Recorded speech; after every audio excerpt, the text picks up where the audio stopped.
मित्रों नमस्कार। हम हैं धनीराम पटेल, एडवोकेट, बिलासपुर छत्तीसगढ़। और आज चर्चा करेंगे द्रुज कबीले कम्युनिटी और इजराइल सीरिया विवाद और इजराइल द्वारा सीरिया पे हमला।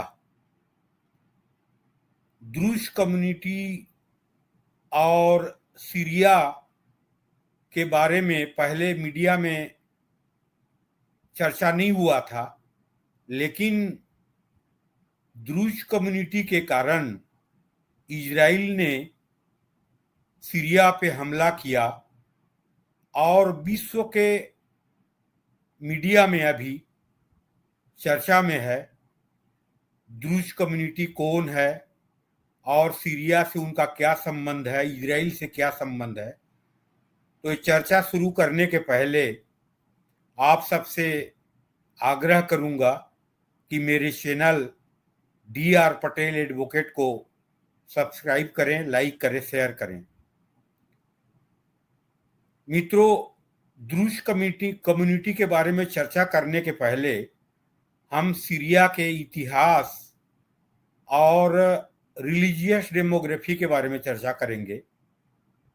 सीरिया 1946 में फ्रांस से आज़ाद हुआ और सीरिया में जो रिलीजियस धार्मिक जनसंख्या है 74% सुन्नी मुस्लिम हैं, 12% शिया मुस्लिम हैं, 10% क्रिश्चियन हैं, 3% द्रुज लोग हैं और 2% अन्य लोग हैं। तो सीरिया सुन्नी बहुल इस्लामिक राष्ट्र है और पिछले 15 साल से गृह युद्ध में सीरिया उलझा हुआ है।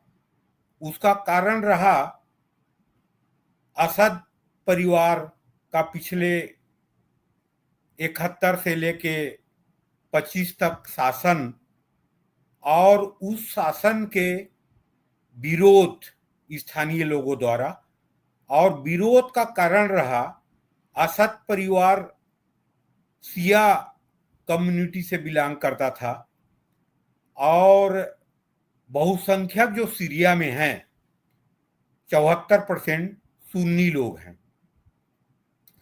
अंततोगत्वा असद को सीरिया छोड़ना पड़ा और रूस में शरण लेना पड़ा। लेकिन अभी जो चर्चा में है द्रुज कम्युनिटी और सीरिया के दक्षिण में सोयदा प्रांत है, वहां पे द्रुज कम्युनिटी बहुमत में है। और सोयदा प्रांत जो इजराइल ने 1967 के 6 देशीय युद्ध में सीरिया के गोलन हाइट को कब्जा में लिया था, उससे लगा हुआ सोयदा प्रांत है और उस प्रांत में द्रुज लोग बहुमत में हैं और अल्पमत में हैं सुन्नी कबीले के मुस्लिम लोग। और द्रुज और जो स्थानीय सुन्नी कबीले के मुस्लिमों के बीच अभी विवाद का कारण रहा कि एक सब्जी बेचने वाले को सुन्नी समुदाय के कम्युनिटी के लोगों ने कब्जा कर लिया, किडनैप कर लिया और झगड़ा शुरुआत हुआ और दंगे में परिवर्तित हो गई। लेकिन द्रुज कम्युनिटी को इजराइल क्यों अपना भाई मानता है? और नेतन्याहू ने कहा कि हमारे द्रुज भाइयों के खिलाफ सरकार द्वारा और सुन्नी कबीलों के द्वारा हमला किया जा रहा है और उसके रक्षा के लिए हमने दमिश्क में और सीरिया में हमला किया है। और हमला किया, इजराइल ने बमबारी किया।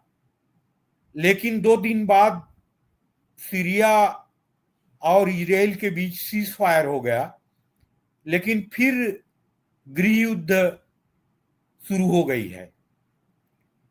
तो यहाँ पे एक प्रश्न है कि क्या दुनिया के मीडिया और भारत के भी अधिकांश मीडिया ये बोल रही है कि द्रूज कम्युनिटी के साथ इजराइल इसलिए दे रहा है कि नेतन्याहू का ग्रेटर इजराइल का प्लान है।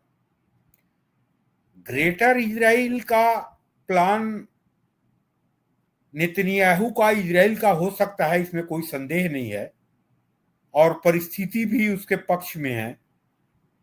लेकिन इजराइल तो इतना जरूर चाहता है कि गोलान हाइट से लगे हुए एरिया को एक बफर स्टेट के रूप में बनाना चाहता है, जो द्रुज बहुल क्षेत्र जो है वो सोयदा प्रांत होगा। और ईरान और लेबनान का जो एक दूसरे से कनेक्शन है, और लेबनान में ईरान जो हथियार सप्लाई करता है, तो दक्षिण सीरिया से ही करता है। और यहाँ पे एक मैं तथ्य को बता दूं, द्रुज लोग दुनिया में लगभग 10 लाख हैं, और 11वीं शताब्दी में ऐसा इतिहास बताता है कि ये मिस्र से सीरिया में आए थे, और इन्होंने 11वीं शताब्दी में ही इस्लाम अपनाया था, शिया सेक्ट की इस्लाम को अपनाया था। लेकिन आज की स्थिति में अधिकांश द्रुज अपने आप को मुसलमान नहीं मानते हैं, और सुन्नी बहुल सीरिया की सरकार भी उनको मुसलमान नहीं मानती है। और इस्लामिक राष्ट्रों में एक समस्या रहा है, हालांकि पॉलिटिकली करेक्ट होने के लिए इसके बारे में भारत की मीडिया चर्चा नहीं करता है। आप लोग जानते होंगे, यजीदी कम्युनिटी के लोग जो इराक में 5 लाख रहते थे, और उनका एक अलग यजीदी धर्म भी था। आईएस ने उन पे हमला किया, हजारों लोगों की हत्या किया, महिलाओं का अपहरण किया, और आईएस के आतंकवादियों ने यजीदी समुदाय के महिलाओं को सेक्स स्लेव भी बनाया।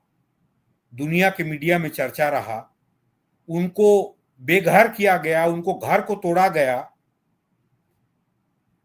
तो इस्लामिक राष्ट्रों का एक प्रॉब्लम रहा है कि जो इस्लाम को पूर्ण रूप से नहीं मानते हैं, ये अल्पसंख्यक जो रहते हैं, उनको वो अपने आप में स्वीकार नहीं करते हैं। एक उदाहरण और भी है, अहमदिया कम्युनिटी पाकिस्तान में जो है लगभग 25 लाख है, और अहमदिया लोग अपने आप को मुसलमान मानते हैं। लेकिन पाकिस्तान के इस्लामिक सरकार ने 1974 में संवैधानिक रूप से अहमदिया लोगों को गैर मुसलमान डिक्लेयर किया हुआ है, और उनके खिलाफ अत्याचार होता है, उन पे हमला होता है। ये तो समस्या रही। एक तो यजदी का बताया मैं, दूसरा अहमदिया का बताया, तीसरा कुर्द लोग हैं।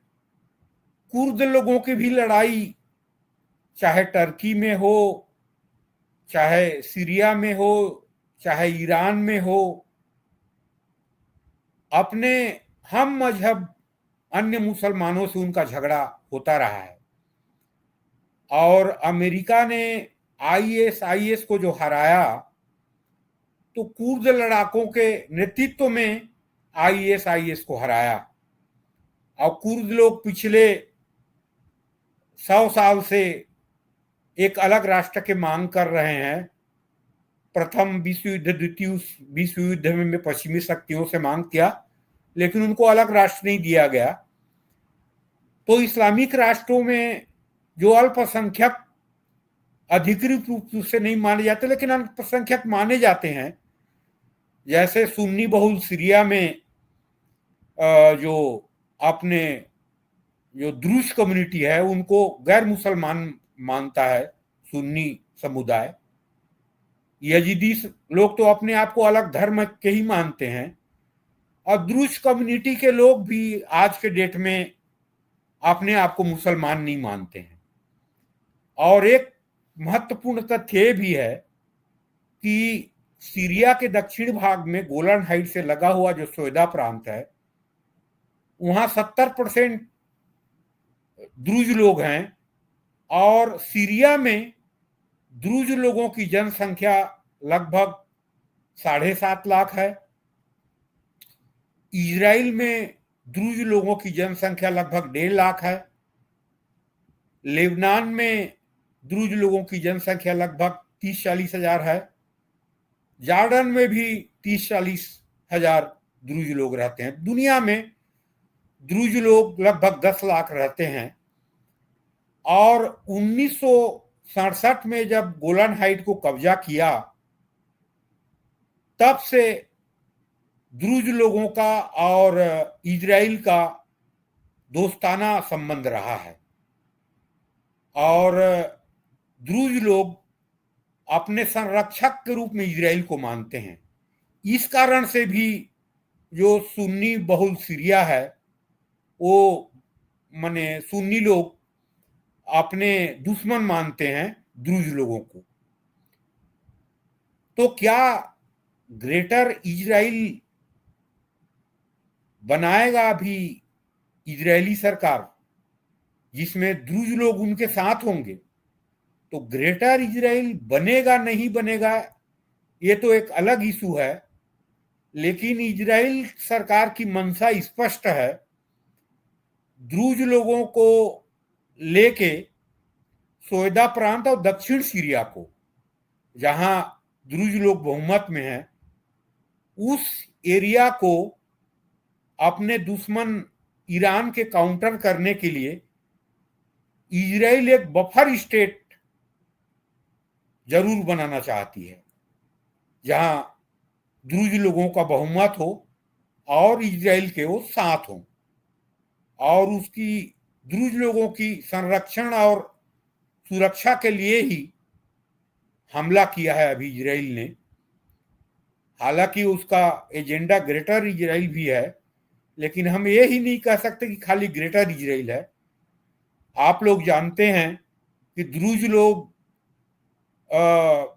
इजराइल में सेना में महत्वपूर्ण पदों में हैं, वहां के सुरक्षा इंटेलिजेंस के महत्वपूर्ण पदों में हैं, वहां के पार्लियामेंट में कई सदस्य बन चुके हैं, इवन मिनिस्टर भी बन चुके हैं द्रुज लोग, जिनका पॉपुलेशन इजराइल में मात्र 1.5-2% है। तो द्रुज लोग इजराइल के वफादार हैं, इसमें कोई संदेह नहीं है। और शिया सेक्ट के मुसलमान माने जाने के बावजूद भी वो सुन्नी बहुल सीरिया को अपना दुश्मन मानते हैं।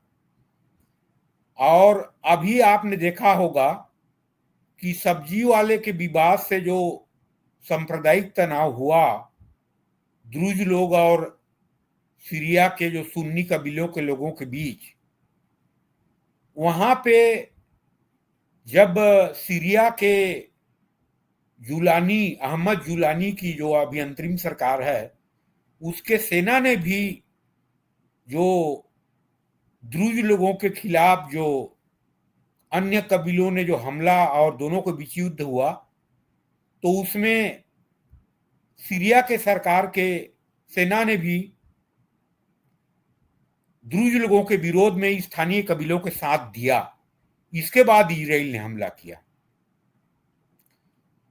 तो द्रुज लोग और सीरिया के सुन्नी लोगों का जो दुश्मनी है वो आज से नहीं है, पिछले 60-70 सालों से है।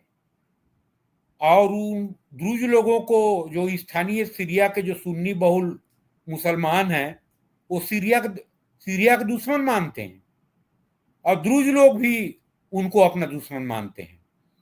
तो ये अवसर तो बहुत अच्छा है इजराइल के लिए, ग्रेटर इजराइल बनाने के लिए, लेकिन इसमें इजराइल के दुश्मन ईरान के जो कॉरिडोर है लेबनान और ईरान के बीच में, दक्षिण सीरिया का जो इलाका है, उसको एक बफर स्टेट बनाना इजराइल के लिए बहुत जरूरी हो गया है, जैसा सरकार का कहना है।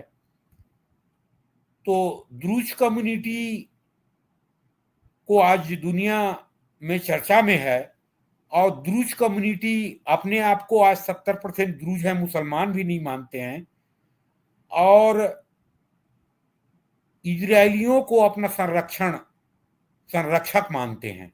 ये इजराइल के पक्ष में है और इजराइल अभी ग्रेटर इजराइल नहीं बनाएगा तो पर भी वो अपने कुछ कारणों से, जैसे मैंने बताया कि जो वो कॉरिडोर है ईरान और लेबनान के बीच में, उसको अपने डिफेंस के लिए एक बफर स्टेट तो जरूर बनाएगा। हो सकता है बाद में वो ग्रेटर इजराइल के भाग हो जाए, जैसे गोलन पहाड़ी में आज यहूदी भी रहते हैं और द्रुज लोग भी रहते हैं जो मिल के रहते हैं। तो आज जो सीरिया और इजराइल के बीच जो विवाद है और जो इजराइल ने हमला किया है और एक नए गृह युद्ध की ओर सीरिया जो आगे बढ़ रही है, उसमें द्रुज कम्युनिटी और वहां के जो सीरिया के जो सुन्नी बहुल सरकार है उसमें तनाव भी एक कारण रहा है और द्रुज लोगों के जो संबंध रहे हैं इजराइल से वो भी कारण रहा है। तो अंततोगत्वा ये जो सांप्रदायिक संघर्ष जो सीरिया में हो रहा है वो कहीं गृह युद्ध में परिवर्तन ना हो जाए। और पिछले 15 साल से गृह युद्ध में तो उलझा हुआ था सीरिया, आगे और विकराल रूप भी ले सकता है। हो सकता है इसके कारण ईरान और इजराइल में फिर युद्ध हो जाए, लेकिन इजराइल दक्षिण सीरिया को एक बफर स्टेट तो जरूर बनाएगी। अगर अमेरिका खड़े हो जाए सामने में तो अलग बात है, लेकिन इजराइल एक तो ग्रेटर इजराइल भी बना सकती है और एक बफर स्टेट भी बना सकती है। दोनों स्थिति निर्मित हो सकती है, लेकिन विश्व शांति के लिए और सीरिया में शांति के लिए ये बहुत विभत्स होगी और फिर सीरिया एक गृह युद्ध में लंबे समय तक के लिए उलझ सकती है और ईरान और इजराइल के बीच फिर युद्ध भी हो सकती है। मित्रों, जय हिंद, जय भारत, वंदे मातरम।